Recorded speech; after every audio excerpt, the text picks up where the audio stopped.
দেখাবো সুবেদার শায়েস্তা খানের বাড়ি এবং পরিবিবির মাজার। চলুন ঘুরে আসি। প্রিয় দর্শক, আজ আপনাদের দেখাবো মির্জা আবু তালিব বেগ বা শায়েস্তা খানের বাসভবন, যেটি লালবাগ কেল্লায় অবস্থিত। শায়েস্তা খান মুঘল আমলে বাংলার একজন বিখ্যাত সুবেদার বা প্রাদেশিক শাসক ছিলেন। তার খ্যাতি মূলত বাংলার সুবাদার হিসেবে। দু দফায় সর্বমোট 22 বছর তিনি বাংলায় শাসন করেন। তিনি সম্রাট আওরঙ্গজেবের মামা ছিলেন। প্রথমে 1664 থেকে 1678 এবং দ্বিতীয়বার 1680 থেকে 1688 সাল। দেখছেন তার বাসভবন, যেটি লালবাগ কেল্লায় অবস্থিত, পুরান ঢাকায়। এখানে হাম্মামখানা রয়েছে। হাম্মামখানা মূলত সুবেদারদের বাসভবন হিসেবে ব্যবহৃত হতো। লালবাগ কেল্লার এই দালানকে দুটি কাজে ব্যবহার করা হতো: হাম্মামখানা বাসভবন হিসেবে, দেওয়ানে আম বিচারালয় হিসেবে। এই দালানের নিচতলা ছিল বাসভবন তথা হাম্মামখানা, আর উপরের তলা ছিল আদালত বা দেওয়ানে আম। শায়েস্তা খাঁ এই ভবনে বাস করতেন এবং এটাই ছিল তার আদালত। এখান থেকে তিনি সমস্ত বিচার কার্য পরিচালনা করতেন। আপনার ভিডিওতে লালবাগে শায়েস্তা খানের বাসভূমি দেখছেন। যেই বিল্ডিংয়ে তিনি থাকতেন সেটি দেখছেন। তার শাসনামলে টাকায় 8 মণ চাল পাওয়া যেত। এর উল্লেখযোগ্য কৃত্যগুলির মধ্যে একটি ছিল মুঘলদের চট্টগ্রাম বিজয়। 1660 সালে তাকে মারাঠা রাজা ছত্রপতি শিবাজী মহারাজের বিরুদ্ধে সংগ্রামে অংশ নিতে পাঠানো হয়েছিল। যাই হোক, তিনি একটি আশ্চর্যজনক আক্রমণে পরাজিত হন এবং তার একটি পুত্রকে হারান। এরপরে তিনি পুনে ত্যাগ করেন এবং তার শিবিরটি আওরঙ্গাবাদে স্থানান্তরিত হয়। ইঙ্গো মুঘল যুদ্ধে তিনি ইংরেজদের পরাজিত করেছিলেন। আপনারা সেই শায়েস্তা খানের বাসভবন দেখছেন, যেটি পুরান ঢাকার লালবাগে রয়েছে। আপনারা সময় এবং সুযোগ পেলে এই লালবাগ কেল্লা দেখবেন। ঢাকার লালবাগে শায়েস্তা খাঁর সদর দপ্তর ছিল। পুরান ঢাকার বিভিন্ন স্থানে তার নির্মিত স্থাপত্য তার স্থাপত্য প্রীতির পরিচায়ক।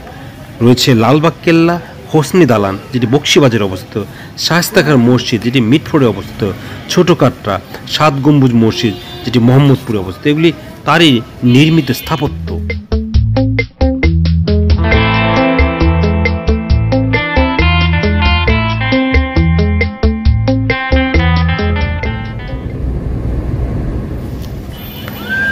লালবাগ কেল্লার 3টি স্থাপনার মধ্যে অন্যতম একটি হচ্ছে পরিবিবির সমাধি। এখানে পরিবিবি সমাহিত আছেন, যেটি আপনাদের আজকে ভিডিও দেখাবো। লালবাগ কেল্লা পুরান ঢাকায় অবস্থিত, বুড়িগঙ্গা নদীর তীরে এই স্থাপনা। আপনারা ভিডিওতে লালবাগ কেল্লার বিভিন্ন অংশ দেখছেন।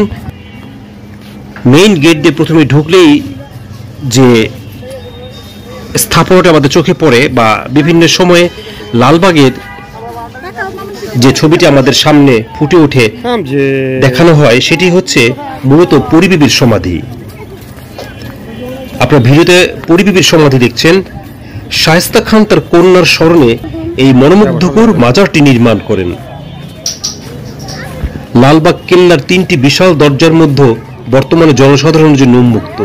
এই দরজা দিয়ে ঢুকলে বরাবর সোজা চোখে পড়ে পরিবিবির সমাধি। আপনারা ভিডিওতে পরিবিবির সমাধি দেখছেন। আসলে লালবাগ কেল্লা বলতে যে ছবিটি বেশি পরিচিত, সেটি মূলত পরিবিবির সমাধির ছবি। পরিবিবি, যার অন্য নাম ইরান দুখত রহমত বানু, ছিলেন সুবা বাংলার মুঘল সুবেদার শায়েস্তা খানের কন্যা। আপনারা মাজারের ভেতরের অংশ দেখছেন। মুঘল সম্রাট আওরঙ্গজেবের পুত্র শাহজাদা মোহাম্মদ আজমের সাথে 1668 সালে 3রা মে পরিবিবির বিয়ে হয়। 1684 সালে পরিবিবির অকাল মৃত্যুর পর তাকে নির্মাণাধীন লালবাগ কেল্লার অভ্যন্তরে সমাহিত করা হয়। তার সমাধিস্থলকে চিহ্নিত করে পরিবিবির মাজার নির্মিত হয়। আপনারা সেই মাজার দেখছেন। পরিবিবির মাজারের স্থাপনাটি চতুষ্কোণ, মার্বেল পাথর, কোষ্টি পাথর ও বিভিন্ন রঙের ফুল পাতা সুশোভিত চাকচিক্যময় টালির সাহায্যে অভ্যন্তরীণ 9টি কক্ষ অলঙ্কৃত করা হয়েছিল। মাঝে কক্ষটি পরিবিবির সমাধিস্থল। এই ঘরটি ঘিরে 8টি ঘর আছে। স্থাপনাটির ছাদ করবেল পদ্ধতিতে কোষ্টি পাথরে তৈরি এবং 4 কোণে 4টি অষ্টকোণ মিনার ও মাঝে একটি অষ্টকোণ গম্বুজ আছে। মূল সমাধিসৌধের কেন্দ্রীয় কক্ষের উপরের এই গম্বুজটি একসময় স্বর্ণখচিত ছিল। পরবর্তীতে পিতলের তামার পাত দিয়ে পুরো গম্বুজটিকে মুড়িয়ে দেওয়া হয়েছে। স্থাপনাটির অভ্যন্তরভাগ সাদা মার্বেল পাথর দিয়ে আচ্ছাদিত ছিল।